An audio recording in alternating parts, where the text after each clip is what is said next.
આ તરફ નવસારીના વિજલપોર શહેરમાં ફરી એક વખત બોગસ ડોક્ટર એસઓજીના હાથે ઝડપાયો। વિઠ્ઠલ મંદિર વિસ્તારમાં શિવમ ક્લિનિક નામથી રાહુલ પટેલ હોસ્પિટલ ચલાવતો હતો। જોકે નવસારી એસઓજીની ટીમે 75,000થી વધુ દવાનો જથ્થો જપ્ત કરી આ દિશામાં કાયદેસરની કાર્યવાહી હાથ ધરી।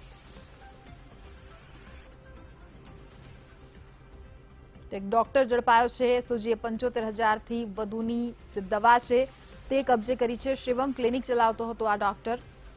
તેનો બોગસ ડોક્ટર હોવાનો તેનો જે બાંડો છે તે ફૂટી ગયો છે। જોઈ શકાય છે કે જરાથી જ આ વ્યક્તિ ડોક્ટર નથી લાગતો। એસઓજીએ 75,000થી વધુની દવા પણ તેની પાસેથી કબજે કરી। એક નકલી ડોક્ટરનો બાંડો ફૂટ્યો છે। ઘણા સમયથી આ રીતે પોતાની ક્લિનિક ચલાવતો હતો। બોગસ ડોક્ટરોનો જે સિલસિલો છે તે યથાવત રહ્યો છે। વિઠ્ઠલ મંદિર વિસ્તારમાંથી આ ઠગ ડોક્ટર ઝડપાયો છે। તો અનેક દર્દીઓની સાથે ચેડા કરતો આ બોગસ ડોક્ટર વધુ એક નકલી ડોક્ટરનો પર્દાફાશ થયો છે। જે રીતે આપ દ્રશ્યમાં જોઈ શકો છો, મોટી માત્રામાં દવાઓનો જથ્થો પ્રાપ્ત થયો છે। જે દર્દીઓ સાથે આ રીતે ક્લિનિક ચલાવીને ચેડા કરવામાં આવતા હતા, કોઈના આરોગ્ય સાથે, કોઈના જીવન સાથે। વધુ માહિતી સાથે સંવાદદાતા રાકેશ જોડાઈ ગયા છે। રાકેશની વિગતો।